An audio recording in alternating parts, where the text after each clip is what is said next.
Hey, Friendo, Steve here. And Larson. And welcome back to Going in Raw, the only pro wrestling podcast you need to be listening to right here at youtube.com/Steve and Larson. Available wherever podcasts can be found, and of course, taped live at the Twitch at twitch.tv/Steve and Larson. On today's episode, we're going to be taking a look at last night's Monday Night Raw with Finn Balor sporting a bandana on his head. Oh, that was cool. Wasn't that awesome? That's got to be on the thumbnail today. We're going to be talking about WWE's conundrum over the WWE title split situation. But first, all the world is still abuzz over, and they're on pins and needles, over the outcome of the AEW investigation into the CM Punk Elite backstage fracas. Larson, what is the latest on this? So, AEW released the latest poster, some advertising materials for Full Gear. That's their next pay-per-view in November, and there was some people that were missing. Namely, CM Punk, Kenny Omega, Nick and Matt Jackson. Not surprising, considering they're suspended and seemingly will be suspended for taking part in that brawl after All Out until this investigation is complete. On the latest Wrestling Observer Radio, Dave Meltzer and Brian Alvarez discussed the latest in AEW's investigation into that brawl and talked about AEW doing their due diligence during the investigation to ward off the possibility of lawsuits being filed. At the conclusion of it, with Meltzer saying, quote, "I wouldn't be surprised if someone was going to file a lawsuit coming out of this, if not multiple." And that's the one thing from the AEW standpoint why this is really a mess, that this has happened, because I do expect that if anyone gets fired, there will be lawsuits. I suspect in that sense that this will be a complete mess for AEW, and more fallout from the brawl. The Being Elite Twitter account announced yesterday that there would be no new episode this week. The show will be going on indefinite hiatus. Before we move on, we can just tackle that part of it, I guess. Yeah. Well, let's just start here. It seems like there's because of the suspensions, the possible firings, there's a lot of money on the line here. Whenever there's a lot of money on the line, because I don't know exactly. I don't know if it was ever confirmed how much money exactly CM Punk is making. Yeah, I don't think we've gotten like firm figures on what his contract was. It's not unreasonable to speculate it's north of $1 million. Oh yeah, year, I would think that's a pretty safe assumption. I think that's probably a low assumption, to be honest with you. But let's just say, and anytime you get $1 million on the line, guess what? There's going to be lawsuits if somebody's not going to get that $1 million. Mm-hmm. I would suspect, I don't know, and I guess technically it'd be a lawsuit. I would suspect that if CM Punk does end up getting fired, or if the realization is such that, hey, your presence here is not really going to work anymore, there'll probably be a settlement. You'd think there'd be a buyout rather than... I would imagine that would be the case. Of course, obviously, we have reiterated this many times. We are not lawyers, nor, do we have any inside sources on stuff. But, when two sides need to split, but there's still money being left on the table, I would suspect that there would be some sort of buyout. There's potential for that. I don't know if Punk, given to what he said at the Scrum about the Young Bucks, spreading rumors about him, whether he would try to sue, on grounds of libel or slander or something like that, saying that they disparaged his good name in an effort while spreading these rumors. And if that's the case, I don't know what kind of case he would have. I don't know what kind of evidence he would have to confirm that the Young Bucks were in any way involved with this. We know that Fightful and Wrestling Observer both said that they didn't hear that from the Young Bucks. So yeah. So I don't know, man. I don't know. It's going to be interesting to see what happens here. But yeah, I mean, it's just an unfortunate aspect when things, unfortunately they got out of hand, and this is probably going to happen. I mean, I know CM Punk has plenty of defenders in the back as well. And so I don't necessarily know that this it necessitates a firing. I don't know, because the investigation is still ongoing, and then they have to make that determination. But obviously some changes have to be made, and if he's not going to be released from the company, you would think that there'd have to be some sort of compromise on all parties to move forward. Yeah. But yeah, I don't know. Yeah, I don't know either. I don't know. Let's move on to something we talked about yesterday. Because shortly after we finished yesterday's episode, Fightful Select had an update on the report from Wrestling Observer's Ryan Frederick that the Young Bucks had recently sent out feelers to WWE. Fightful stated that this rumor has been going around since August, with one source telling them that there was talk within WWE that the Young Bucks asked to speak to, quote, someone in management. Mm-hmm. This is within WWE, these rumors were springing from here. Or that rumor sprung from. Fightful adds that sources close to Matt and Nick Jackson told Fightful that, quote, they haven't been given that indication that they had spoken to anybody. In the latest Wrestling Observer Radio, Meltzer stated the Young Bucks have denied the rumor and wonder why they'd have to reach out to a WWE talent when they negotiated seemingly directly with Triple H in 2018 prior to forming AEW. Yeah, that was pretty well publicized at the time. Yeah. They even referenced it in being the Elite. They had, I think it was like Christopher Daniels was like playing a Triple H character or something like that. Yeah. But yeah, obviously, of course, they're going to want to deny this up and down as much as they possibly can, because they could be, nobody wants to piss off. They're currently under contract with AEW for another year and a half or whatever it is, and so they're going to want to deny this. Whether or not it's true, there seems to be some sort of sources that indicate it is. The someone in management aspect of things is a bit deeper than just rapping with KO about, hey, wouldn't it be cool if we teamed together, or if we were working together, or like the Usos or something. I don't know, New Day, I guess, maybe. Yeah, who knows? But yeah, reaching out. Put a call into Johnny Ace. I got news for you guys. I don't know if you guys pay attention. I'm not with the company anymore. Oh, do you have Vince's number? So yeah, it's kind of interesting. I don't know. There seems to be a little bit more smoke here than than maybe not, man. Or it could be a whole lot of nothing. Who knows? Yeah, who knows?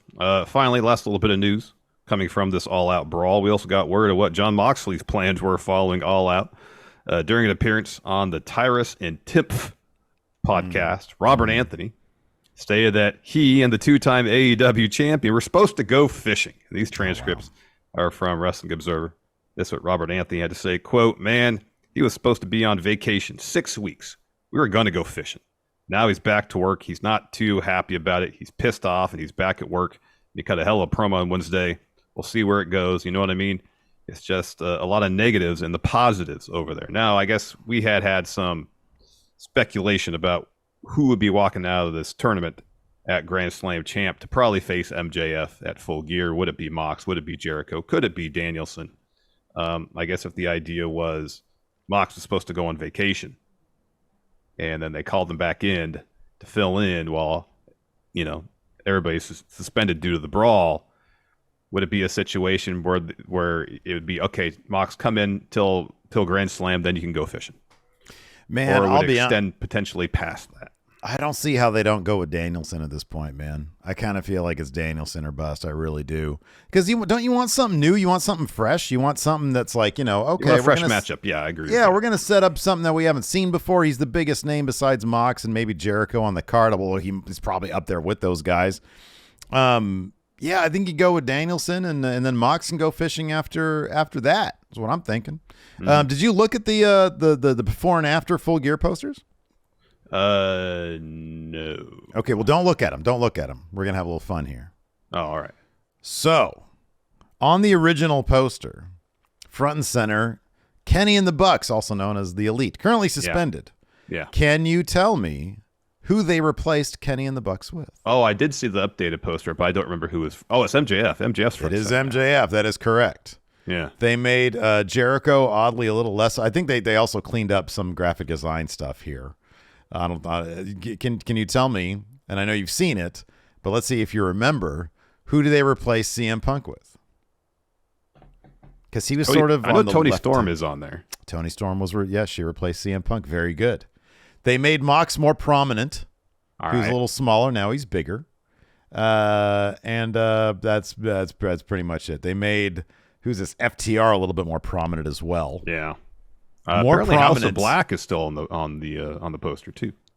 They made them more prominent. Wardlow made the poster. I don't think he was on before.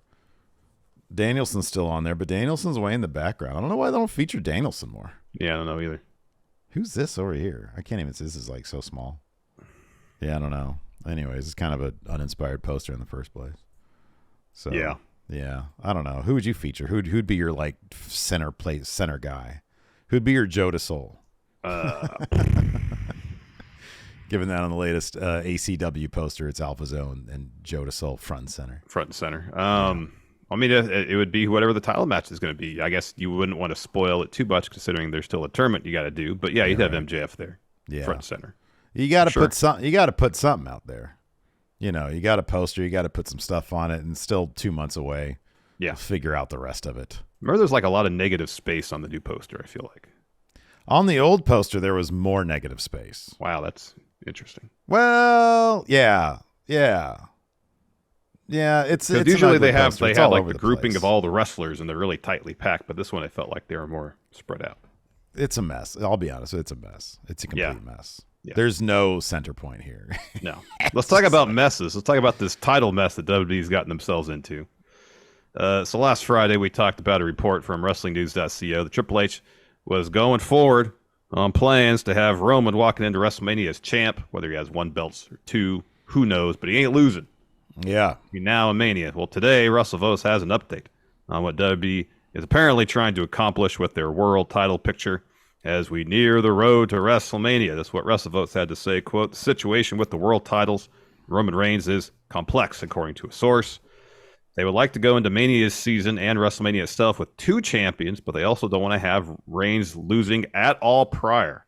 I'm told Triple H and company are open to all things creatively here. I've seen on Twitter that a Tempest, Wrestle Talk, had the idea of like some sort of ladder match. You got Reigns pull one of the titles off, someone else pulled the other title, and you got a scenario where Roman ain't eating a pin. It's not an arbitrary thing where they just decide to create a new title on Raw. I mean, that's a decent enough idea, I suppose. That or a triple threat. You know, I think like we were talking about leading up to Clash of the Castle, if Austin Theory were to get involved. You know, make it 2 falls, 1 for each title, and Roman can walk out of there with 1 belt, not eating a pin. And there's a lot of ways they could accomplish this. I'm sure they're trying to think of ways to do it without Reigns looking weak in the least, first and foremost. And also, you got to put the belt on someone on Raw that's prominent enough that doesn't look like a secondary world title. Okay, well, this is the thing. There's a million ways you could do. Sean Ross Sapp said you could do a triple threat. It's all silly. Like, look, if you do a ladder match and somebody else pulls it down, guess what? Roman's coming in with 2 titles, and what's he going to do with one of them? He's going to lose one of them. So I get the idea that there's various degrees of losing. There's shades of gray. Obviously, he's not going to be pinned or submitted. No. But he's still kind of stupid walking in with 2, and he loses 1. It's still losing a title. Oh, absolutely. Because, I mean, I guess the idea is that he's not getting pinned or submitted. And that's like losing. That's like the worst kind of losing. But here's the thing, though. Like, none of it really matters because you can, look, the best way to do it without Roman looking bad is just have management do it. Say, look, or Roman declares, I just want to work Fridays. I'm just going to work on the show that gets 2. By the way, SmackDown's doing really good. They did almost like 2.4 million. Yeah, it was like 2,367, I think. This is what boggles my mind. We're only 6 months away from Mania. It's only half a year away. Numbers are doing well. You're building up Lashley. You're building up Gunther. You can push this till after Mania and then have a draft and have the titles separated. This is what you do. Because honestly, WWE, away from how you do it, they need to figure out philosophically, do they want 2 titles where you will inevitably have an A champion and a B champion? Is that what you want to do? If you do that, you need to keep these brands separate as hell so that you're not dealing with, they're always commingling and it's obvious that you have, poor Big E had that championship reign where he just looked like kind of an asshole because he lost legitimately and cleanly to Roman Reigns at Survivor Series. You got to avoid that stuff. Or he's having a tough time in the ring against Austin Theory. No, you need to have either 2 dominant champions or your brand so separate that when one champion is clearly a chicken shit heel champion who just has to cheat to win, you've got somebody else there on the brand that is as dominant chasing that title as your Roman Reigns over on SmackDown. Yeah. So they got to figure out, do they want that? Is that what they want to do? Or do you want to have one strong champion who shows up on both shows and defends every 30 days? Right now, the ratings are good. Like it's going up. I don't know. We'll find out in an hour and a half what Raw's doing last night. But your ratings are fine. And you know that the networks are looking at that as like, oh man, they got TV negotiations coming up. We're going to have to raise our prices now, or raise the fee that we pay for WWE. But they just need to decide, okay, you don't want Roman to lose. You walk into WrestleMania. Do you want a match that isn't for your title main eventing WrestleMania? Because no matter what, that second night main event slot is going to go to Roman Reigns and The Rock. Let's assume they get The Rock. Do you want your title to be on par with that? Or do you want you want to try to have it both ways, where you have Roman versus The Rock, not for the title, or I guess one title. Mm-hmm. I don't know. I don't like the idea of splitting him up beforehand. I just think it makes him look weak if he loses it, unless management does it, in which case you're going to have a championship match where one title is just not on par with the other title. Yeah. If you create a new title that has no lineage, I'm firmly, my opinion is you keep one champion. I mean, Drew McIntyre had even said, hey, when I win that title, when I win the titles or whatever they call it, I'm going to defend every 30 days. I think there should be one guy everybody's chasing. And if if the story ends up being predominantly told on like SmackDown or something, you got Bobby Lashley holding it down with that US title, but there's no reason why you have one story, your A story, being told on both brands in one way, shape, or another. So I don't know but they need to figure that out. Like, you can write it any number of ways. Like there's no like one thing where it's so obvious, like, oh my God, why don't they just do a triple threat or a ladder match? Like, it doesn't matter. None of that shit matters. What matters is, where do they want to go as a company now with the world title scene? Is USA and Fox adamant that they each get their own top title? Haven't they looked at history and seen, oh, well, generally speaking, the majority of the time, one of those titles is on a JBL and one of them's on a Triple H. Like, that's just how it usually is. It's very rare that you have like a Cena on one brand and a Triple H on another. That did happen. That happened for a spell. Yeah. But generally speaking, you've got one top champion, and on the other brand, you got another guy who's sort of a B-level champion. Yeah, maybe the idea is that was history while Vince was in charge. That's completely true. Triple H, I feel like he probably has a better shot at making it work. He might have a better shot at saying, okay, we have two champions. Let's get them on roughly equal footing, so it's not the idea that we have an A champ and B champ, Mm-hmm. Yeah. Do you think that would necessitate, because here's the thing, there is always the, like, Austin Theory. If he won one of those titles now, he'd probably be booked as a chicken shit champion, because within the universe, he can't beat a clean... He can't beat a clean match against Kevin Owens, for example. Yeah. I think they're going to build him up a bit. But if you keep the brands completely separate and they're in these like parallel WWE universes, then I think that works, because there are spans of time when it benefits the story to have a chicken shit champion, as long as you've got somebody strong chasing that chicken shit champion, and there's that person. You need both brands to both feel like their own things. And then it can work. And then Survivor Series becomes even more fun, because you keep on doing the brand versus brand thing. Yeah, because then there would be any overlap otherwise. Yeah. Yeah. But no, they need to figure out like how they want to do, or like what they want to do with their title scene, as opposed to, hey, if Roman just says, yeah, I just want to work on somebody, you melt those titles, you rawgate those titles together. Well, you can also say, I just want to work on Fridays, and then Adam Pearce will says, well, if you're not going to work Mondays and I need that, fine. But then that kind of just automatically makes the WWE title look like a secondary title, because it's the one that Roman threw to the ground. Roman doesn't want to deal with Mondays, so Mondays suck now. Yeah, like that's the B show, because he doesn't want to be there. I agree with that. I mean, the other way to do it is, after Survivor Series, hold a draft, and management dictates, we're going to have two firm separate brands, and then both we have two general managers, which I like when like each brand has their own general manager too. Just don't get too involved with shit, you know? Yeah. Have Paige, rehire Paige, have her general manage SmackDown. Mm-hmm. And then Adam Pearce can do the other one, can do Raw, and he's a mess. Yeah, and then you have them do you get the war rooms ready. You do like a draft, but make it cooler like they do in sport. Like you've always been advocating, if you're going to do these drafts, make them make more sense than they have in the past, you know? Yeah. And then SmackDown gets number one pick somehow, some way. Imagine if they have a draft combine for WWE, stuff like that. Yeah. No, that'd be awesome. That'd be great. And then Roman says, I don't want to do a combine, Or maybe it's a situation where they say, they take it out of Roman's hand and say, we're going to have a draft. And part of that, we need 2 titles. So whatever show you're not drafted to, you have to give up the other belt. Mm-hmm. Yeah. And then make it a thing. Make it a thing where like Roman is offended by that. Mm-hmm. Yeah. No, there's chip on his shoulder. There's a bunch of different stories. I was in a conversation with one of our friendos, Blake, about walking into Mania, the idea, and I sort of, I don't know, I understand the other side of this.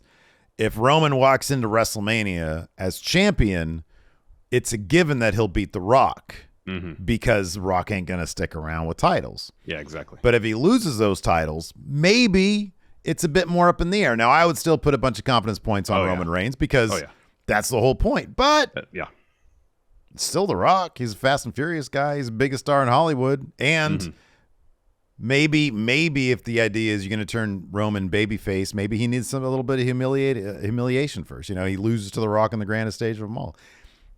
I could maybe see the argument being that, okay, well, it's a bit more up in the air. I don't know if WWE would give a shit about that. No, I think from their vantage point, it's just having that match is enough unto itself. Yeah. Do you think that? Do you think having that match? Do you think it needs the titles or no? I kind of think the title has to be the thing. No, I think titles have to be the thing because you're making the title huge.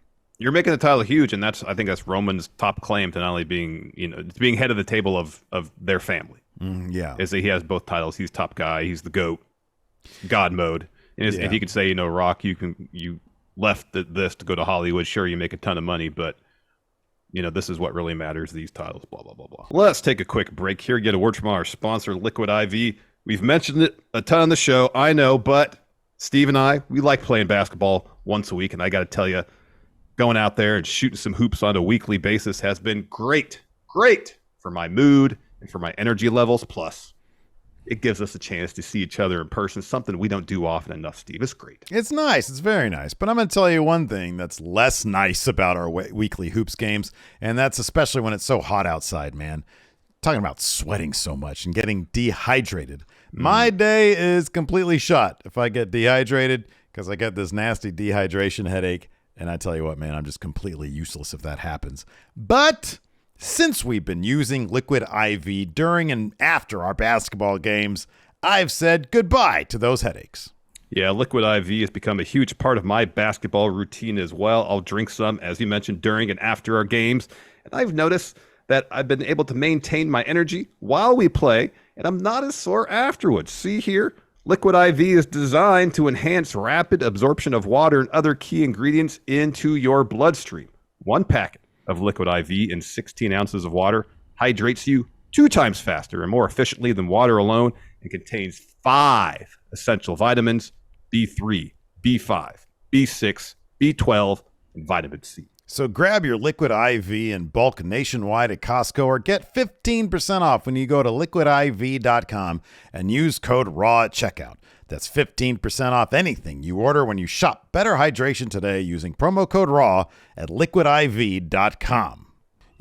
I guess, because I'm thinking right now, like if Cody is the guy to take it off Roman, let's say they put Roman on SmackDown, they put Cody. This could work. You put Roman on SmackDown, you draft Roman to SmackDown, you move Cody to Raw, right? And on Raw, when all the draft is done, they do a tournament, and the finals of that tournament is in Madison Square Garden, and it's for the WWE title. Yeah. I think that's a big enough moment that it doesn't need to be against Roman. Do you agree with that? Maybe it's against Lashley or, well, it wouldn't be Seth. Seth. They already beat Seth. Yeah, he's already beat Seth. Put Seth on SmackDown. But I think to a degree, you still have an A champ, B champ scenario. To a degree, if it's a situation where whoever got the belts beat Roman for them, and then after that they split them, I think that'd be different then. Well, what about this? Let's throw this. I think out. part of it is whoever beats Roman. That's a massive rub they're going to be getting by beating Roman. So I agree, but Cody beats Seth in Hell in a Cell with that torn pec, right? Yeah. He comes back through no fault of his own. He doesn't have to fight Roman, right? He has to go through this field on Raw, which includes Lashley. Keep Lashley undefeated. Yeah. And this tournament is to crown the new WWE champion. And maybe it's Lashley versus Cody in the finals. And that's Lashley's first win between, whenever the streak started, Triple H took over, and the Madison Square Garden final for Cody. You can still make that a huge moment. And then you've got a couple months down the line, Survivor Series. Here's the thing about Cody. I almost kind of feel like Cody, him just winning the AEW title, a WWE World title is one thing. I kind of feel like it has to be the one with the lineage. It has to be the one. That's why you do on Raw. You do the WWE title. All right. So then not the Universal title. Yeah, I know, but you can't just create a whole new title out of nothing for that. Yeah, at the draft you split. At the draft you say Roman, you have the Universal title, and Cody and Raw gets the WWE title. Yeah. Mm-hmm. But I think you can make that story, and then you can down the line when you're approaching Survivor Series, that's when you have Cody say, hey, this is the one thing I haven't done is beat the tribal chief. Yeah. By that point, if you're talking about next year's Survivor Series, who knows if Roman probably won't be champ anymore. He probably won't have that Universal title anymore. Yeah. Who knows how much he'll be around. If they're expecting whoever to beat Roman to get a massive rub and to shoot that person to an entirely next level, just have Roman hold both the titles until that person wins, because it'll probably happen shortly after WrestleMania next year. I don't disagree with that. Yeah. I mean, you could, dude. What if Cody comes back? He wins the Rumble. Night one, you do Rock versus Roman. Roman wins that one, and then Cody beats him on night two. And oh my God, Cody just beat the guy who beat the Rock. Yeah. Do that. But the thing that sucks about that is that none of the women's matches are going to main event the show, which I always like that too. Yeah, me too. So yeah, I don't want to get, I don't want to get in trouble there, man. No. Anyways, we have a Raw to talk about now. Gargano had his first match in 9 months. My God, that dude has not lost any steps. No. And they picked the perfect first opponent for him, Chad Gable. Yeah. These guys put on an absolute clinic, man. Yeah, it was really, really good. Really, really good. As you mentioned, doesn't look like he lost a step. He was crisp, as was Gable. Gable's always crisp. Oh man, he's great. Yeah, it was fantastic. We got a debut of a new iteration of Finn Balor last night. Bandana Balor. Yeah, Bandana Balor. I mean, it wasn't in a match. So we don't know where Bandana Balor fits on the Balor scale, power rank. Oh, I don't need a match to know the Bandana Balor. But here's the thing, it would be even bigger than Bandana Balor. Flips it around. He's got the knot right here. Yeah. That's going to be top Balor. Mark my words. That could be. New women's tag champions. Yes. Dakota Kai, Io Sky. That still gets me. Yeah. I mean, what's this thing that Triple H keeps doing with Raquel, where she wins a tag title, loses it? Yeah. So her and Dakota won the first NXT titles, lost it right away. Yeah. Then Raquel won it again. I think lost it 3 days later. Mm-hmm, yeah. And then now 2 weeks later? Yeah. Oh, dude, that's that's the story right there. He's got to be. He's consistent. He's like, this is her deal. I do appreciate that on every episode of WWE TV since then, with the exception of NXT, obviously, because they have their own women's tag titles. They've had, them have matches, so at least they got to be featured as champions in this short period of time. At the end of the day, what do you think of this booking where where Aaliyah and Raquel won those titles? Seemingly, I would think maybe because everybody was expecting the other thing, and then they drop them, 2 weeks later? What do you think about this? Do you think they should have just gone with Damage Control in the first place? If it weren't for that match at Clash in the Castle, I kind of think they probably would have, but I just don't know if they wanted to have a situation where on one side you got Bianca as champion, and the other side you got Dakota and Io as champs, it would kind of make all the sense in the world to make it winner take all, but they didn't want Bianca losing the belt to Bayley yet, or Asuka and Alexa to have the tag titles yet. And to avoid that conversation altogether, continue this story that Triple H is apparently telling with Raquel, where she can win titles but can't defend them. And then you get two huge moments. You get crowning of new women's tag champs, and you get the pyro and all that to main event a show, and then a couple weeks later you get another huge moment because there was more pyro and stuff after Dakota and Io won. I wonder what the situation, because I don't know. I get what you're saying with it could have been winner take all. I don't know if that was ever like, I don't know if that, I understand there's like a bunch of titles in there, but like I don't know if you need to do, well, I'm not saying you need to do it, but just to avoid that conversation altogether. Yeah, maybe. I don't know. I don't know if it was that, or if it was like, well, we want to make Raquel and Aaliyah come off as not just chumps, not just, hey, we're just feeding these people. And so, well, they were kind of half successful in that because Aaliyah just keeps getting destroyed in every one of these matches. Raquel has to carry the team. So yeah. Well, then yeah. So I don't know. I don't know why you do it. I kind of feel like they should just had them win in the first place, and then you go into Clash of the Castle. Who cares? They all get titles. Then nobody has to even talk about it being winner take all. It's just you got the 6-man match. That's good enough. I don't know. I don't know either. I don't know. Yeah. It's all just speculation, pure speculation at this It's all pure speculation. Yeah, so let's go back. Let's rewind a little bit to Bandana Balor. Sure. Seemingly took out Edge's knee with that share. Edge is going to be gone for a while. Dom, man, I was feeling good for Dom after Edge is talking so much shit. And then even Ray trying to be like, hey, would you relax on my son? Like, you fucking known this dude since he was 5 years old. Yeah. I get it. He's a wrestler and he kicked your dick, but you can relax a little bit. Maybe it's on me. Maybe, what'd you think of the little backstage Sears photo portrait? Yeah, let's say the video? Same thing, the Sears portrait thing. I mean, the presentation was a little corny. I thought Dom was trying a little too hard to act like tough guy with all the snarls and stuff. But it was a step in the right direction compared to what he was doing, which was just so bland. At least he's trying to do something different. He's trying to embody, a heel character. The best part about this whole thing is Rhea's involvement, and like that bit where she comes in and whispers in his ear. That was good. Yeah, it was really good. That part was really good. Yeah. Do you know what she whispered? It got out online. The prime rib is almost gone. Oh, so it's like, I got to wrap this up. I got to wrap this shit up. Yeah. Yeah. There's no more Reese's pie. It's like, fuck, my dad again. Gosh. Bet your dad and Edge are backstage sharing the rest of it. Yeah, Dad leaving me out. Yeah, I think that honestly, like, here's my suggestion. I don't know why they didn't. It's so dorky, but you and I talk about this shit all the time. 24 frames would have made this awesome. You notice the earlier today Austin Theory promo bit backstage where he introduced Gable as was that 24? It looked a lot better than the standard. Those standard cameras they use, it shows every bead of sweat, and it does, and not in a good way, not in like a dramatic way. It just they look like they've got that giant light right on them and nothing else is lit, which is exactly what it was. Yeah. But if you grit that up a little bit, 24 frames, you grit it up, use a different lens, like a more interesting lens, and then that Sears portrait thing looks infinitely better. Yeah. And it comes off as like a movie as opposed to, you're backstage and he's just sweating. Yeah.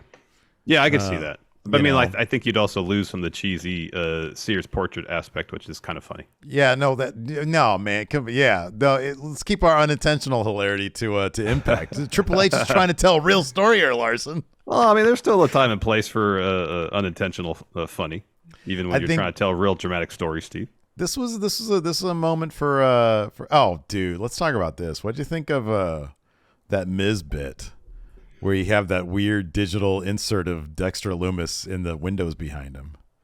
I mean, I like the staging of it. Yeah. Like, I thought Miz was really good because it felt like, hey, he is frantic. He is under a lot of pressure and he's trying to bottle it up and he's still trying to like not come off like he's a complete and utter mess to his family. Mm-hmm. No, I thought it was pretty solid. It didn't, the Dexter in the background, like the digital insert they didn't bother you? No, because I thought they moved everything around quickly enough, and they didn't really harp on it. Like he wasn't just standing there still for like 5 seconds. It was pretty quick, yeah. It was always a situation where someone would get up or sit down, and then he was there, and they'd move the camera, and then they come back gone. So do you get the feeling they still are not entirely sure what to do with Dexter Loomis? No, I think this is exactly what they're always going to do with Dexter Loomis. You're probably right. I think this is just his thing. This is an extension what he of what he does. did in NXT. This is just his character. Yeah. It's just he's just a looming threat. Yeah. That he might kidnap. Looming threat. Yeah, I know. Yeah, looming threat. Anyways, let's dive right into it. It kicked off with a Seth Rollins promo. He welcomes the crowd to Raw and introduce the host for this evening, the face of Monday Night Raw, himself, Seth Rollins. Seth Rollins. Revolutionary. He says, I have a question for you, crowd. Do you guys believe in karma? He says, I got to admit I was skeptical, but at the Clash, the universe was in perfect harmony because I beat Riddle. I stomped his head into the mat twice and had 60,000 fans singing my song. And, of course, they were in – where were they last night? Seattle. They were in Seattle. No, sorry, Portland. Portland. Yes, Portland. Portlandia. And so Portland started singing his song. He says, it's come to my attention that I'm living rent-free in Riddle's head because he's requested a rematch. The problem is I'm not too interested in a rematch, so we might be asking ourselves what's next for Seth freaking Rollins. He says, and while I ponder that question, it's been far too long since I've held championship gold. And then he's interrupted by Riddle, bro. He just grabs a mic. He has a mic that says, bro, charges the ring, takes the fight to Seth, dumps him out of the ring, and then Seth slams Riddle's head into the announce table. Seth jumps the barricade. Riddle follows. They brawl in the crowd for a bit. Eventually, they come back down to ringside. Seth runs up the ramp. Riddle is trying to follow. Judgment Day. They show up on the stage. Finn tells Riddle to chill. We're not here to fight. And then Priest is like, yeah, keep your hands down. We go way back. We're friends. We're here to offer you a spot, Riddle. And he says, not too long ago, we were all in the same situation. Superstars on the rise, but someone would always hold them back. We're here to change that for you, Matt. And Finn says, Riddle's seen how much Dom has grown, and he's finally stepped out of Ray's shadow. They've taken care of Ray. Tonight, Dom is going to take care of Edge. They can help Riddle with his problems. They're problem solvers. Yeah. Priest says, it's real simple. Rise with the Judgment Day or fall against them. And Riddle's like, yeah, you and me, Priest, we do go way back, but right now my focus is on Seth, so the answer is no. No, bro. And then Finn says, I know the laws are a lot more relaxed here in Portland, so maybe your brain is cloudy. Ooh. But I'll be clear. You're either with us or you stand in our way. And then Riddle hits Finn with the knee, clotheslines Priest out of the ring. Raw rolls on. We come back. We got our first match of the night. Finn Balor versus Matt Riddle. Another long match here. Plenty of time for this. This whole entire segment, including the match, I think lasted till about 5:30. So it was like that sounds about right. First 30 minutes of the entire show, which was pretty great. Finn Balor ends up getting the win here thanks to a lot of shenanigans. Yeah. We had, let's see here. Where was, Ray jumps the barricade here, brawls with Priest throughout the crowd. So Finn's like, oh shit, my guy Priest isn't here. So Riddle hits a bro to sleep, German suplex, gets a 2 with that, et cetera, et cetera, et cetera. Seth Rollins gets on the apron, distracts Riddle. Riddle hits him, looking for a draping DDT on him, but Finn is able to come from behind, hits 1916, follows up with a coup de grace for the win. Seth hits the ring, hits Riddle with a stomp, and then tells Riddle, it's over between us. You need to move on, son. I think he said, move on, bitch. Yeah, he did say that. Yeah, he said, move on, bitch. So first win here for Judgment Day of the night. Yeah. Next, we had a Damage Control interview. Bayley says there shouldn't even be a rematch tonight because they should have won the tag titles, but Aaliyah pinned the wrong competitor. If you don't believe me, go watch the tape. And Dakota Kai has to calm her down and say, what happened in the past doesn't matter. Tonight, we make it right. We are in control. We are in control again. Says, this is our division. And then Sarah is asking Bayley about pinning Bianca at Clash. And Bayley's like, we're done. We're done here. Let's go. We're done here. So then we get this Sears Portrait Gallery. It's so the way it's filmed is like you don't see anything but Dom. Like, it's all darkened out. And there's but those long crossfades where there's like one image of Dom superimposed on the other. So you got like Dom, this is people don't know what crossfade is. You got like Dom, the straightaway camera, like right on his face. And then you cut to like a 3/4 view of Dom, sort of off to the side. Yes. But they fade from one into the other. So at one point you have two Doms on the screen, like one of those old fashioned Sears photo portraits. Where you have the larger image in the foreground, and then you have like one in profile up to one side. Yeah. Yeah. Exclusively done and from between 1983 and like 1989, I think. Yeah, pretty much. Anyways, so Dom says, I've only ever been known as the son of Rey Mysterio, but all that changed. And he's sort of half whispering here and half talking. He says, all that changed at Clash because for the first time in my life, I felt alive. He's doing a lot of snarling too. Yeah, I became my own person. He says, I was done taking the disrespect and bottling it up inside. He says, and Edge got what he deserved. And then they throw to a quick video of the dick kick. He says, and tonight I'm going to finish what I started. He says, I know my dad is disappointed, but that's too bad. This is my life, not Ray's. And instead of being upset with me, my dad should look in the mirror and ask himself why. Why he never bothered to get to know me. Why, instead of teaching me, Ray didn't ask me what I wanted for my career. But for such a tiny, tiny man, Ray cast a large shadow on me, and I'm done living under it. And then Rhea's hand comes into frame and puts her hand on his shoulder and then comes in and whispers something to him. The Reese's pie is done.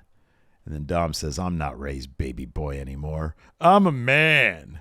And then Dom leaves, and then Rhea looks on approvingly like, yeah, I've crafted the perfect man. Now he'll go make me a grilled cheese on sourdough. Then we got John Gargano video package. Hype it up, his match against Chad Gable. But first, before that match, we get a promo from earlier in the day, and I think this was for sure shot on a different camera. Austin Theory says there's a lot of exciting things going on. If I only had to connect, wait, I do. I know who Gargano's first opponent is, and who could it be? Oh, it's not me. It's Chad Gable. And so Chad Gable steps in and says, after tonight, people will know Johnny Gargano as Johnny Shoosh. Shoosh, please. We had Damage Control versus Aaliyah and Raquel Rodriguez for these tag titles. Went kind of familiar route here. Aaliyah was getting her ass handed to her during much of this match. Raquel gets in, starts dominating, but what does Bayley do? She takes Raquel out of the match. Mm-hmm. Well, her and Sky, who hits a moonsault, and in the end, Dakota Kai hits Aaliyah with a chiropractor for the win. New women's tag champions. This is good stuff, man. They're building up this women's tag division to be something that's a lot of fun. And you got potentially Ronda Rousey and Shayna Baszler out there who might team up. There's a lot of good pieces here they can put into place. Toxic Attraction, maybe they'll be called up, or they are called up. Yeah, I don't know. And if and when Sasha and Naomi come back. Oh yeah, of course, absolutely. So there's the makings for a really, really excellent division here. It's I don't know. I guess so. The rumor and the reports are that they've been, they're basically back with the company. They're on the internal roster. It's not a terrible idea just to have them wait it out. They're out there doing the fashion stuff, getting their names out there so that when they come back, they're going to have even a bigger profile outside of WWE, make it a bigger deal when they come in. They're establishing this women's division. You want to give Damage Control a nice little run with these titles. Maybe you don't have them come back until the Rumble, Survivors. I don't know, a ways from now. Yeah. Have really this be the Mania build up match. this division. Have Damage Control versus Sasha and Naomi. Yeah, totally. Yeah, have that be the Mania match. Why not? Yeah. So after that, Dom, he's warming up backstage. Ray walks up to him and he says, Ray says, I heard what you had to say earlier. I didn't know that you were holding all that inside. It's my fault. If I could go back and change everything, I would. I'm sorry. You don't have to face Edge tonight. Give me a chance to make things right, and we can all be a family once again. Dom is just looking straight ahead. He's he's not even paying attention. Yeah. So Ray continues, says, I'm begging you, don't fight Edge. Edge is like a brother to me and an uncle to you. You've never seen this side of Edge before. When Edge is back in the corner, he's not going to hold back. If you fight Edge tonight, things will never go back to how they were. Edge is that dangerous. And so Rhea steps in. And she says that Edge isn't the only one who's dangerous. Like I said last week, Dom isn't your baby boy anymore, Ray. Poppy knows best, and Poppy knows he's all man now. I love it. I love it. He's a man. After that, we had Chad Gable versus Johnny Gargano. Just these guys just going fantastic. At it. It's crazy good stuff. If fucking Gable didn't like spike himself on the what was it? It wasn't one final beat, was it? What was it? It was some sort of DDT that he got hit with, and he just spiked himself. It was great. I'm pretty sure that was one final beat thing. I think that one final beat? Yeah, that's the only DDT that Gargano I think did. God damn. Yeah. Oh yeah. For the win. Yeah, that's what it was. Yeah. That was crazy good. Man, this is such a great match. Just Gable, go out of your way to watch. I mean, this is fantastic. Both of them are making their opponent look excellent. Mm-hmm. Great stuff. Yeah, go out of your way. So then Otis tries to attack Gargano after the bout. Gargano hits him with a pair of super kicks, and he's about to go for a third one, and he just rolls out of the ring instead. And then crotch chops too. Yeah. He gives him a big old crotch chop. And then Gargano backs up the ramp. And then Theory blasts him from behind with the briefcase, takes a selfie with him, and then shows it off to Gable and Otis. Raw rolls on. Oh, yeah, it's a good picture right there. It's a great selfie. Oh, yeah. Great selfie. So, yeah, Raw rolls on. We come back. We get a Theory promo. Who do you want to be in this scenario, Theory or Kevin Owens, Larson? Kevin Owens, man. All right, you could be Kevin Owens, but I need that fire from you, dude. Oh, I thought you meant like just kind of general, like if you were, who would you want to like be? Oh no, I'm talking about role play. I'm talking about role play situation. Oh, that's fine. I don't care. I'll be Kevin Owens. I'll be Theory. I don't care. Why don't you start us off with Theory then? All right. So Theory says, did Gargano disappoint all his fans? Did John walk into the depressing Portland sunset? You know what happened. Someone had to show Gargano how things work around here. Because to me, all that Johnny wrestling stuff is all that Johnny wrestling is an overrated bottom feeding fish at the bottom of the food chain. Did I ruin Gargano's moment? And then before he continue, so Kevin Owens comes out. Kevin Owens is about to talk. Shut up, says Austin Theory. I'm tired of my moments being ruined by people like you, like Tyson Fury, by idiots like John Gargano. You're looking at the future. Look at me. I'm the youngest Mr. Money in the Bank in this industry, and I'm going to take it over. Yeah. We all heard all of that last week. Clearly, your jaw's fixed, and that's good. But for months, all you've talked about is how great you are and how you're the future, and that's great for you. And last week, I told you that you were the hand-picked future of this company, but that's no longer the case because that's not how it works anymore. Guys like me and Gargano, we don't look like Theory. And Theory says, yeah, you don't, and none of the fans can look like me either. And I know why you're jealous. I've done more in the last 5 months than you and John have done in the last 5 years.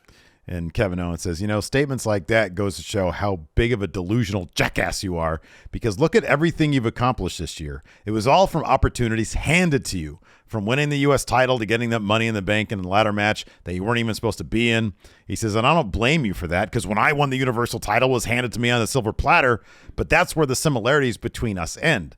Apart from that, we're complete opposites, and I couldn't be prouder of that fact. He says, let me ask you something. How many guys in the past 2 decades have come into WWE who were just like you, and how many of those guys fizzled out and went nowhere? There's hundreds of them. But how many people like me and Gargano have come around WWE, and how many have made it to the level that we're at? He says we can count them on one hand, because people like you are a dime a dozen, while people like me and Gargano are 1 in a million. And that's why people need people like me and Gargano, because we're the heart and soul of this business, and people like you are the appendix of this business, completely disposable.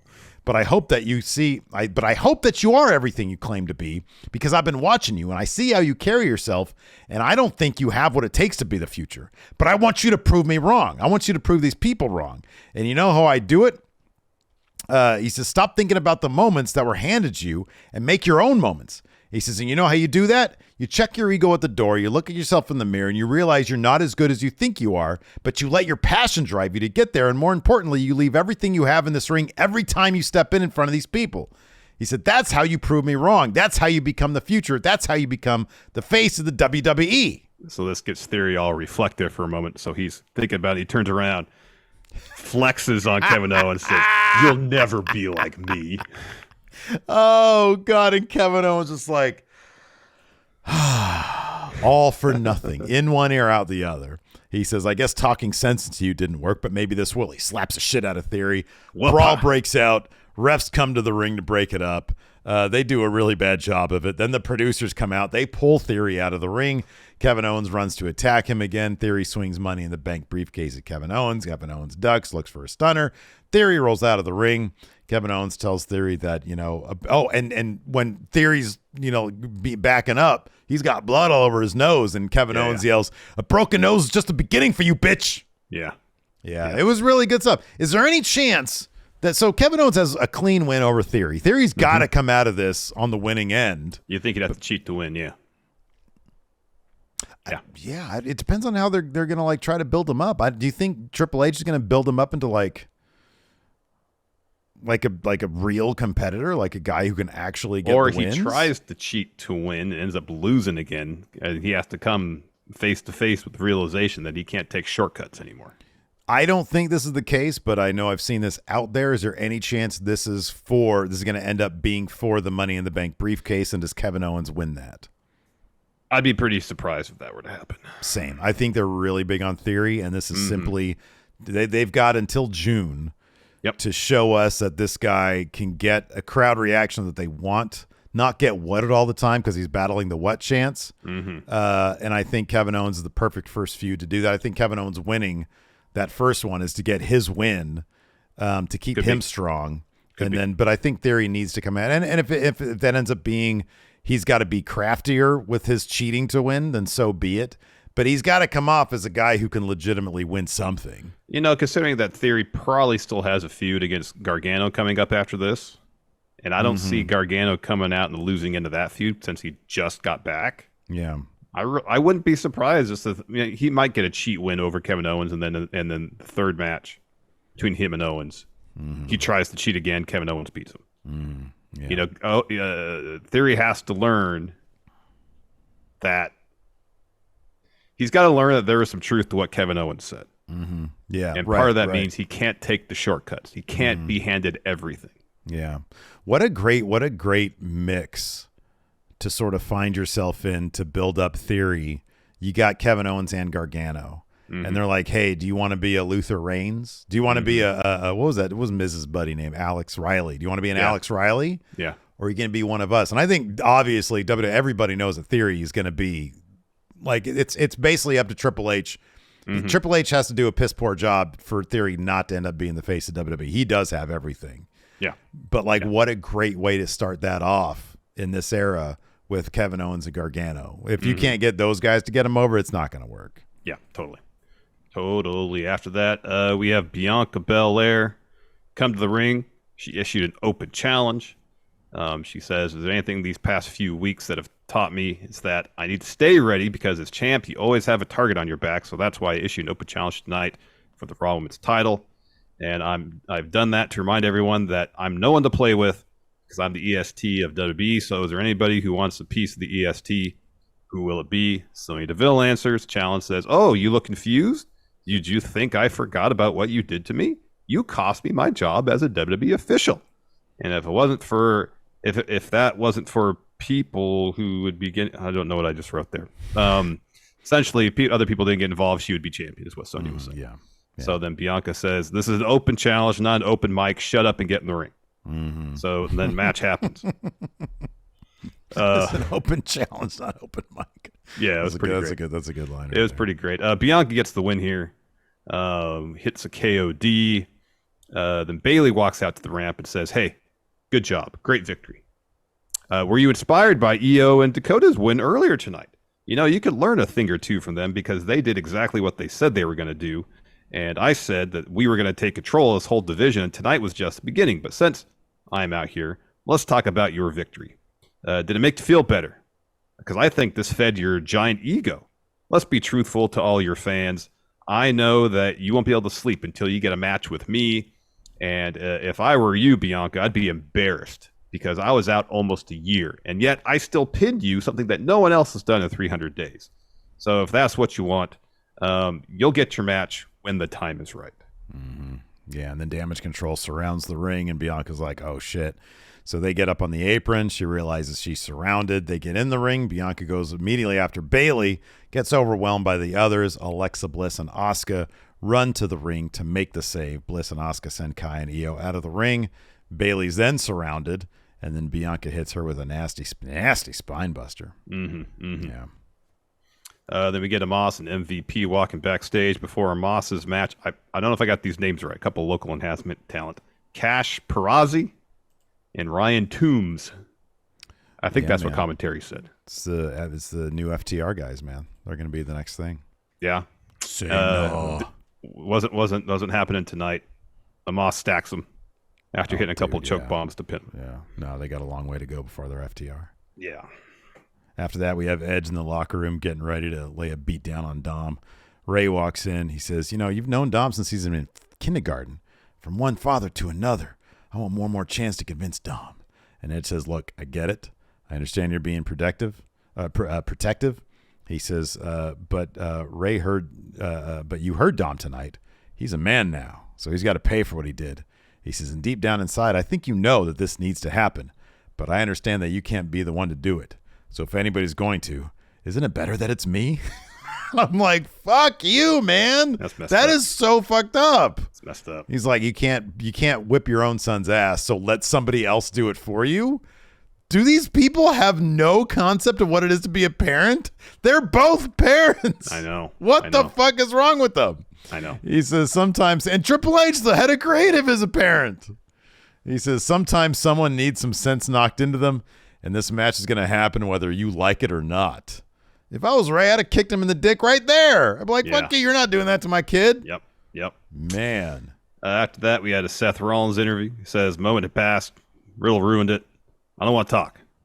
How many times do I have to stomp his head into the mat before he figures out that if he wants to test the face of this industry of Monday Night Raw, you can't miss it. He misses every time. And then Bob Lashley steps in and says, oh, you're the face of Raw, huh? And he says, you're not the face of Raw. You come around here with your bright, colorful suits on, but you know what color you don't have? Puts the U.S. title on his shoulder. You don't have gold. He who has gold is the face of Raw. And Seth says, oh, I know how it is. All you MMA guys think the same way.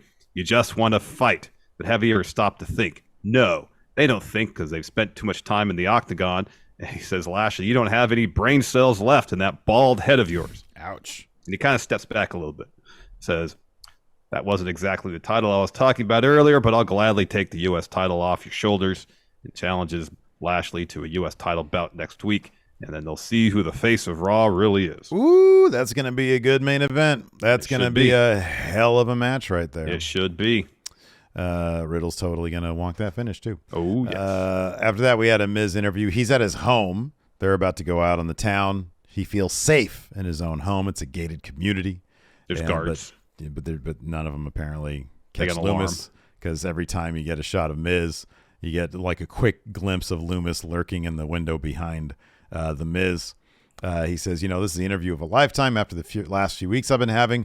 Home is the only place I feel safe. His kids run in. They go to he's like, go to the piano. And then the camera goes back. Loomis is no longer there. They leave. Maurice walks in. She says, well, come on, Miz. We have to go to premiere. And then he's like, do you feel comfortable leaving? And she's like, oh, come on. She says, this is about Loomis. You're never going to come out of our house. He said, come on. We've got guards here. We got an alarm system. We've got a dog. She says, he's not going to come into our house. And Miz is like, yeah, you're right. He says, come on, let's go. And then you got Loomis once again standing in the window behind her. And then the interviewer says, oh, I saw Loomis there. And Miz says, don't mention his name in the house. He says, last week I had to get a police escort to the arena. WWE ordered double security for inside the arena to get him, but he was still able to get in and do what he did. I don't want to talk about what happened last week. I've got a career to get to. He stands up. Loomis is once again behind him in the window. Miz and Maurice leave the house. They get into the car. Miz tells the camera crew, you guys better not be here when we get back. They drive off. Camera pans, and Loomis is inside. I think it was the garage. And he draws a quick picture of Miz, Maurice, and the kids, and then he holds it up there. Mm-hmm. Yeah. So, I don't know. I mean, is he just like a big fan of The Miz? Or does he want to like be The Miz? He wants his own reality show. Yeah. Life with Loomis. Oh, that's good. The Loomis life. That's good. I like that. Yeah. Yeah. Or what about this? He wants the show with Miz. Lou Miz. Oh, there you go. Then we got our main event. Edge, you think you know him, versus Dominic Mysterio. So Edge is really taking it to Dominic. Oh my God! Like he's dominating thoroughly. He gets on the apron to get back in the ring. Rhea hits him in the back of the leg, the same leg they got worked over last time. And so Dom follows by ramming Edge knee first into the ring step. Raw rolls on. So Dom is working Edge's leg a little bit. Edge eventually crotches Dom over the top turnbuckle.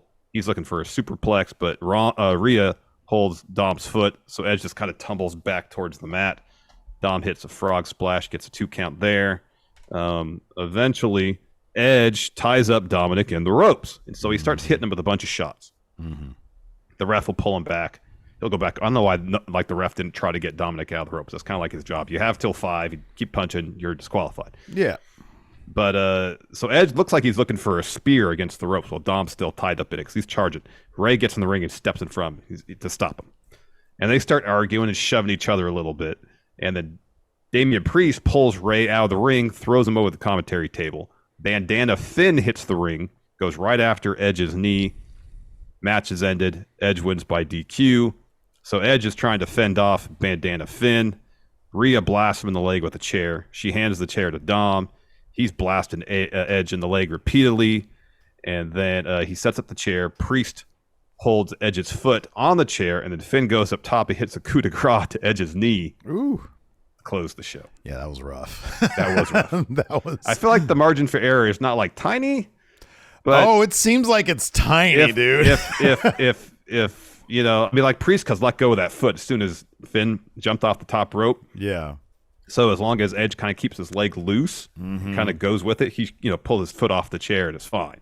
Yeah. But if the timing goes a little bit off, that's legit like a tore up knee. Oh my God, I know. Yeah. No, they did a killer job, man. I really appreciate how the Judgment Day has been built up into this thing that really just it infects the entire show. It's like you had the whole Seth Riddle thing infected with Judgment Day, and then now, and I can't wait till Rhea gets in the women's title scene. I know that's going to be good. Speaking of which, Blake Whitehouse here on our Patreon thread, patreon.com/Stephen Larson has a question in our Raw recap questions thread. It says, when should Rhea win the Raw Women's Championship? If Judgment Day continues along this trajectory, then I think they're all up for titles at some point, man. I think that Rhea, I hope so. They seem to be doing a thing where Bianca's just sort of beating all the horsewomen, so I kind of think they might do Bianca Charlotte at Mania this year. But maybe if shortly after that. Sorry to interrupt, but if they really, I know Bianca and Bayley have had a feud. It wasn't a Mania feud, though. It wasn't a Mania feud, right? Yeah. So yeah, that might carry over to Mania if they want to do the thing where they fight and then they go away and then they fight. Yeah, maybe Bayley wins the Rumble and then they get that match again. I don't know. But no, man, I think that if they really keep on, I think there's still plenty of tweaks that you can do with Judgment Day. Yeah, plenty of tweaks. They need to be a little less like gothy and a little bit more bullet. Well, I think Finn and Priest need to be a little less bumbling, I think that's totally true too. Yeah. They got to be a lot more dominant and a little less, Yeah, like Finn can't freak out if Priest leaves the ringside. Yeah. And there's all these like small little, especially like mental errors like in kayfabe that cost them to lose matches. Yeah. Let's see here. Ty Moore asks, you guys were discussing the creative way SmackDown closed last week with the fade to black of the screen. What other creative ways of closing the show in a similar vein would you like to see be used? Well, we talked about this a little bit on yesterday's show. No, wait. No, that was on the QA section, which is a video right now on Friendo Club TV. It was also included in the audio broadcast of yesterday's show. Yeah. But that was more like, okay, if you're getting choked out, what instead of fading to black and white. Well, I think it'd be totally fitting if there's a bit with Miz and Loomis if they rotoscope it so it's like one of his pictures. Oh, that's a great idea. That's cool. Or animated, not necessarily rotoscope it, but animated. Yeah. Yeah. Well, I think what they should do is. So, did you notice yesterday when the Raw feed got cut, and then like they had like a technical difficulties sign? It was, I forget when it happened. I forget, at some point during the show, It was right before a match started, I think. It might have been a Moss. It might have been during the start of the Moss match. Oh, I but didn't like, it went.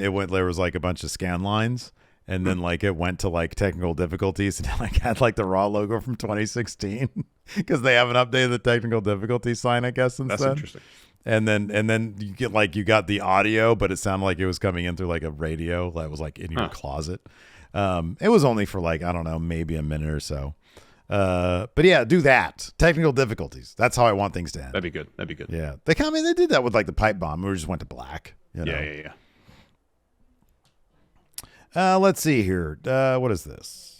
Double H. With Triple H in charge, do you think they will go back to Raw versus SmackDown versus NXT and Survivor Series?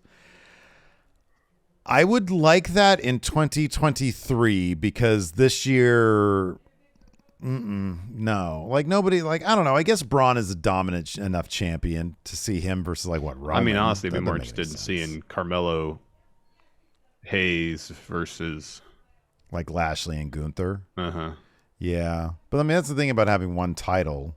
Maybe the top title would be involved in an actual Survivor Series bloodline versus somebody thing. I don't know. Yeah. So yeah, I don't need to see NXT involved this year. The NXT they need to reboot.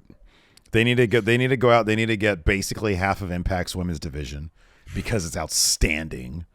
Okay, are you kidding? Well, imagine if NXT got Chelsea Green, Deonna Purrazzo. They have to convince Deonna to come back. Yeah, I know. It's like the first two names you mentioned were. Well, Chelsea there. was because of it. I think Chelsea would come back. Chelsea was because of injury. Like she just kept on busting that arm of hers. I don't think Deonna's going to come back. I think Triple H could convince her. She was like, "You were in charge last time I was there." I know. I'm pessimistic that's going to happen. Masha, Killer Kelly, Jordan Grace. Killer Kelly has been in WWE before. Oh, dude, but not this Killer Kelly. Not this way. Oh, I know. I'm just saying. This would be outstanding. The red light and like the fucking music and her it's just great. It's great. Yeah. What Impact has done with Killer Kelly has been really good. You do the same thing in WWE. All Triple H's do have to watch one episode of Impact with Killer Kelly and be like, "Oh yeah, I'm gonna do that." Sign her away from there. Yeah, they need to reboot NXT, man. Or we could just watch Impact and then be happy that Impact has such an awesome women's division. No, I need to see them with like, good lighting and, decent backstage segments that are lit well and stuff. Well, I mean, the backstage segments aren't lit that well, but the pre-film stuff is all really well done. I need to see him in WWE, man. 4-Inch Fox says, "Hi, guys. Who will Man, hold the the stuff Raw?" they did with Killer Kelly, those vignettes are just as good, if not better, than a lot of stuff they do in WWE. It's better than anything they do in NXT now. That's why I'm saying they need to reboot. I don't want to see him in that Jackson Pollock setting. They can go on the road. Change the logo. Metal it up. Yeah, man. Anyways, 4-Inch Fox. I want NXT to go back to being the buzzworthy brand, and you got to do that by loading up with good wrestlers. I don't disagree with that. And you need to do you know what you got to do to get good wrestlers? Poach. Sign them away from other promotions. I'm aware of that. Poach. 4-Inch Fox says, "Who will hold the Raw title first? Rollins? Owens? Adrenaline in my soul. The first Raw champion will be Cody Rhodes when they split the titles away from Roman. Probably will Dogs barking. Probably will be. Oh, your dog's barking? I can't hear it. Awesome. This new mic works wonders." Yeah. Wow. Shavon says, "In the past, TakeOver War Games were always on Survivor Series weekend. Mm-hmm. Is there a possibility that Triple H could bring the War Games match to Survivor Series this year as a traditional 5-on-5? I'll give a really boring reason why they might not. Tickets. It's 2 rings, less ringside seats to sell. Mm-hmm. Well, those ringside seats are expensive. That was Vince's reason for not doing it. Probably. Triple H, man, he's like, "You know what? We won fewer seats will make it more expensive." Yeah, yeah, exactly. Yeah, they're already doing that. We got to get our Mania tickets, man. Jimmy Tom. Yeah, I got to reach out to our management people, ask them if they have any advice on doing a live show. I think we should do a live show. That'd be fun. Wouldn't that be cool? That was so much fun when we did that at StarCast. It was fun. Jimmy Thomas is to basically give NXT to Scott D'Amore and Gail Kim. Yeah, I agree. Do that. That'd be amazing. I'm just trying to do something here with the sub. Thank you so much. Thank you very much. Let's see here. Cameron Bartolazzo, who had more drip last night, Lashley or Seth? They both look like $1 million. Lashley, I had never seen that combo before with the quarter button up short sleeve with the vest. I've never seen that combo before. It looked really good. And he had the glasses on. He looked like $1 million. They both look great. Yeah, that was great. They both great win. Outfit. They both win. Let's see here. Kayfabe, Smayfabe says, what are the chances the Raw women's division is leading to Bianca, Asuka, Alexa versus Bayley, Dakota, Io at Extreme Rules with all the titles on the line? Oh, maybe they'll do all the titles. They'll do winner take all there. Yeah, I don't know. That's still kind of a problem, isn't it? I mean, it's a problem if they don't want any title changes. It's a problem, but if they want title changes, then it's like the perfect scenario for Bianca to lose that belt and not get pinned. All right, there you go. Depends what they want to do. Yeah. Have Alexa Bliss take that pin. Enter Alexa Bliss Stan account to our YouTube comments. Yeah, I know. Alexa should be doing other things. Alexa should be winning the SmackDown and Raw Women's title. But there's that empty-headed dumb fuck Triple H in charge. Let's see here. We sort of talked about that. Sleazy Mo says, what approach/strategy should Triple H employ to combat the competition presented by the NFL? Every year we got to worry about Monday Night Football. It's something we constantly consider them competition too. This year, full frontal nudity. You know what they should do is full frontal nudity. Who does the I know it's Sunday Night NFL, but who is it? Carrie Underwood who still does the song on there? Oh God! Let's change it. So waiting all day for a Monday night. Yeah, that's Lashley good. and Rollins in a hell of a fight. That's really good, actually. That's terrible. That is terrible. I found out Joan Jett, she's a big football fan, so she was totally fine giving over, the rights to that. But it's so bad. Oh, I'm sure she's making a lot of money from it. Yeah, that too. yeah.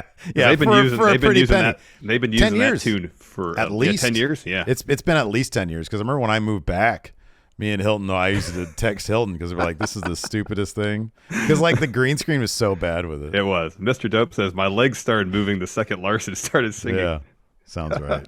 You got that down pretty good. Lashley and Rollins in a hell of a fight.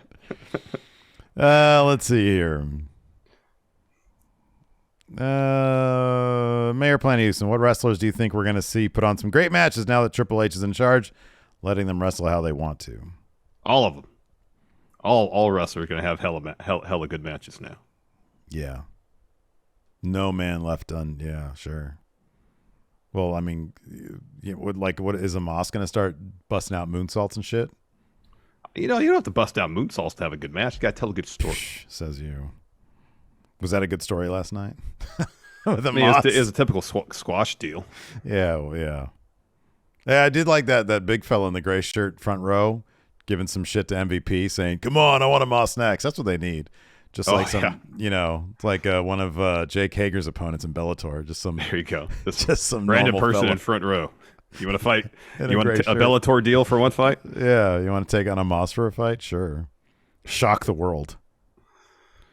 Xavier Gray says, do you think that the WWE is going to book Damage Control to defend their women's... Oh, shit. Somebody already asked that. Let's try another one from Xavier Gray. All right, fair enough. Should WWE take the WWE Championship belt off Roman Reigns and put it on Seth Rollins just so he can have his final chapter with Cody Rhodes for Mania 39 next year? Oh, okay. So there's an idea. Do you think that...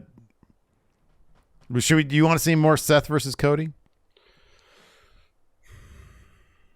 He says also, would you rather see them compete for the U.S. title?